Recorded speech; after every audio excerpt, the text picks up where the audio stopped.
How to ensure an Australian visa refusal.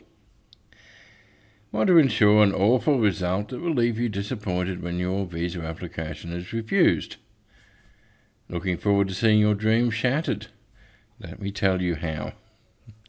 Yes, I'm trying to inject a bit of humour here to capture the attention of video and blog viewers, so I can make some important points.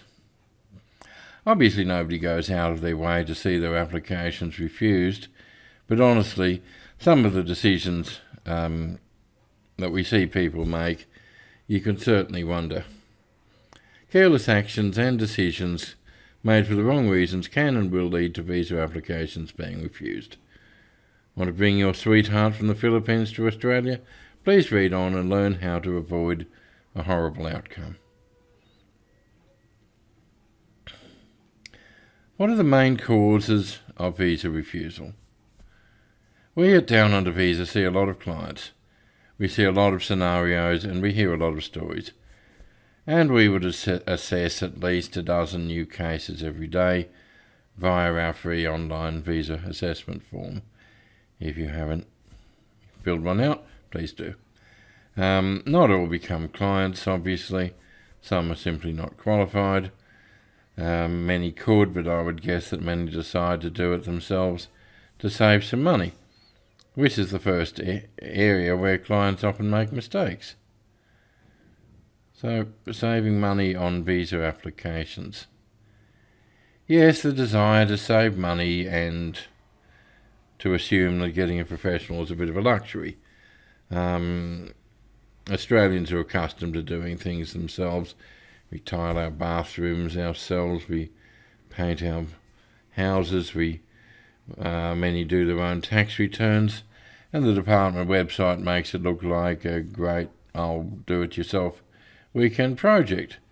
Visas Bunnings style. Maybe you can get a barbecued sausage sanger at the same time. The point is we get people all the time getting back to us saying, we did your website assessment form before, we thought it was easy so we did it ourselves, and now we have a refusal. We would have that probably every week. We hear from people like that. Now you may well do fine, just as you may well be able to tile your own bathroom, but there's a good chance you will stuff it up and wish that you had simply engaged a professional like you had meant to do in the first place. At worst, you may just waste a few months of time, and especially with partner visas, you may waste a whole lot of money, as you don't get whatever you spend, you don't get anything back if you're refused. But if you're not careful and you put the wrong information, or if you omit important information, even due to a misunderstanding of a question on a form, well, you could well face a 3-year ban too. The question to ask yourself, of course, is how important is the outcome of the visa application to you both? Next one is not wanting to follow migration agent advice. Now, we lodge hundreds of visa applications every year and we have a great track record of success. If your application is genuine and if you follow our advice, the risk of refusal is minimum. At least it should be. And it's our job to present your case in the clearest possible way to the case officers at the Australian Embassy or the department offices in Australia, so they can see the real people behind the pile of paper that they receive.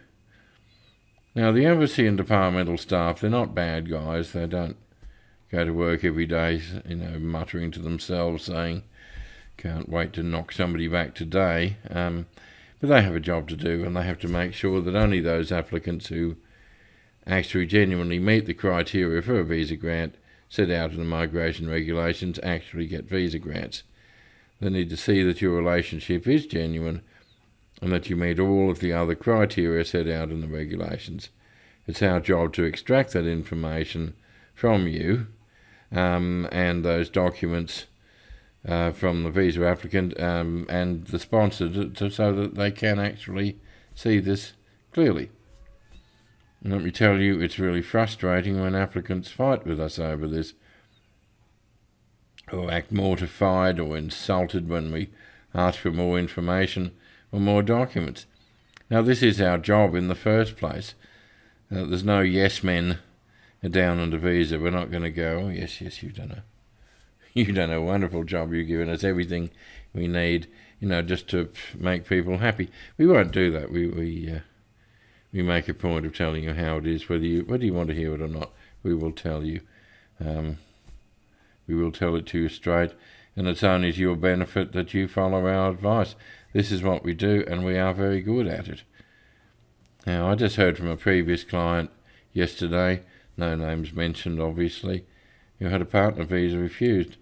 Now, they didn't like the standards that we set, and they found another migration agent who was a bit more relaxed about standards, and I suspect less experienced with partner visas, and less experienced with partner visas in the Philippines and all the peculiarities that go with applications here.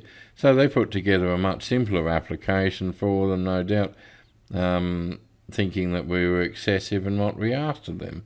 Result? Partner visa refused. Why? Because the application was not put together well enough to convince the case officer that they had a genuine relationship and therefore deserved an Australian visa. Now, look, this was a married couple with a child between them, for goodness sakes. Now, from our experience with them, we believed that they had a genuine relationship. They were a bit, shall we say, unenthusiastic when it came to collecting paperwork, and most certainly thought what we were asking was excessive, didn't want to do it. And they had some legal corrections of some legal documents to make, which they also weren't very keen on doing. But in our view, they definitely met the regulations for a partner visa, and they should have one right now. And if they had continued with us, and if they had followed instructions, yes, they would be together in Brisbane right now, living a life together as a family should. But they're now stuck apart because they wouldn't follow advice and thought it was easier than we said it was, and that's tragic. So do yourselves a favour and realise that the cost of a professional managing your application is money well spent, and for goodness sakes, follow our advice. Now watch our testimonials on our website and hear from what our happy clients have to say about what we can actually do for them. Thank you. Thank you. I hope you enjoyed this video. If you enjoyed it and you would like to subscribe, you can click on the little button down the bottom corner there, and you can subscribe to our YouTube channel. There are regular articles on aspects of Australian visas to the Philippines on www.downundervisa.com.au. There's a blog page you can subscribe to. There is a free visa assessment form, and there are regular articles on aspects of Australian-Filipino relationships, which you can see on www.filipinowives.com.au. If you can please share these articles and these videos on any of the social media that you use, we would appreciate that. Thank you.